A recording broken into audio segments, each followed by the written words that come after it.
hyperactive person. My life has completely changed since I discovered that audible speed could be moved to 2.0.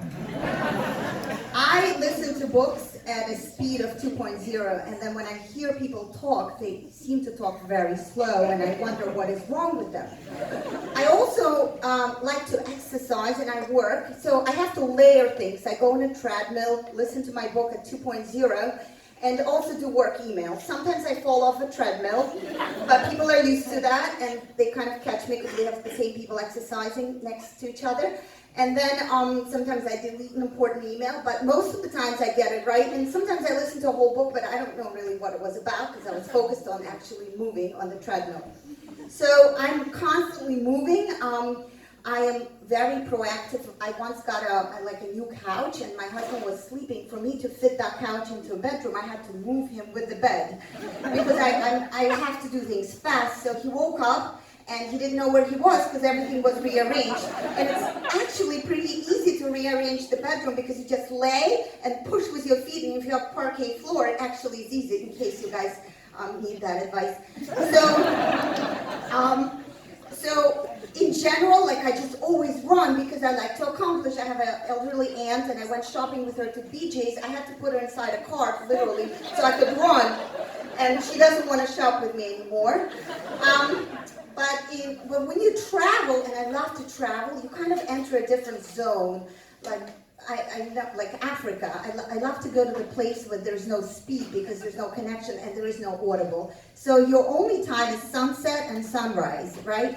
And the only way you could tell time is by animals. So it's like a very soothing experience. So a few years ago, we went to the island off the Tanzania called Zanzibar. And when we arrived at the airport, we were very surprised because no one knew where our plane was.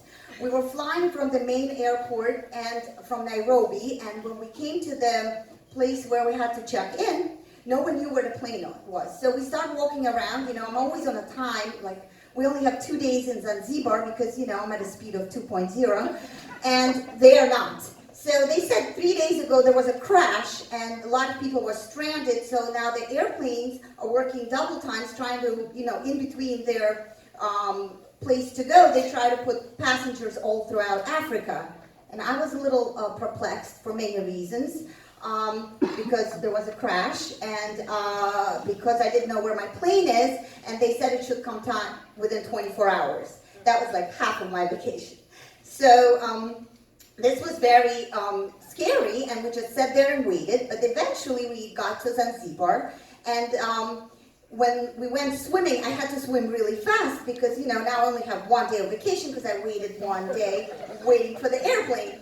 So this was like the last leg of our journey, and I just jumped into the water and, tried to swim at the speed of 2.0 to catch up for everything that I missed.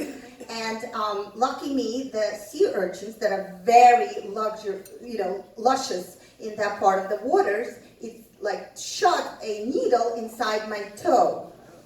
And I was screaming. I wasn't prepared for that.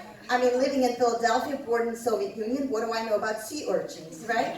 I don't even know how to pronounce it properly. I had to Google it before I went up. So I crawled on my knees out of the water, and I had local boys run to me, and they were very helpful. And they told me that it's not a problem because apparently if you lift your foot up, and they brought some exotic fruit, they squeezed the juice inside onto my toe, and they told me to wait. So I sat there for literally 5 minutes, waiting for something to happen, and I'm of course at a speed of, at least 175 because I came down a little bit, but nothing's happening, and I gestured them to come back to me, and I was trying to figure out what's going on, and they showed me that you have to wait by fingers 36 hours for this needle to pop up, and I'm trying to explain them that in 36 hours I'll be on my way to my gym where I go on a treadmill, listen to the book, and do my work emails. There's no way I could sit on the beach with my leg up waiting for the needle to expand itself from my toe. So I just went and looked around the beach, and I found a needle, the old-fashioned way of the world that we are in, where you don't have to wait 36 hours for nature to take its course. So I started picking, and the boys, poor boys, they just stared at me like their innocence was punctured together with my toes skin, and they observed me, take the needle out the old-fashioned way where you don't have 36 hours to sit there. And I thought to myself, like, how sad it is, right? They live in such a reality where it's not a big deal to wait for 36 hours, and we live in a reality where we're doing so many things and layer so many things at the same time. And I was in a little bit of like envious of the fact that there is a world out there where people are mindful and people are able to just breathe with the nature and feel themselves and feel their breath. And I came back home and I got on my treadmill as usual, and I waited for a few minutes, and I thought to myself, maybe I shouldn't put my book at a speed of 2.0. Maybe this time I should 1.25, which was a big accomplishment. And then I took my aunt shopping, and she was a little terrified at first, but then I said, that's okay, we could walk slow and we could talk. And then I got home and actually tried to have a conversation without layering things. And it was a really special experience to go observe sunsets and sunrises and actually hear and feel people breathe. Thank you.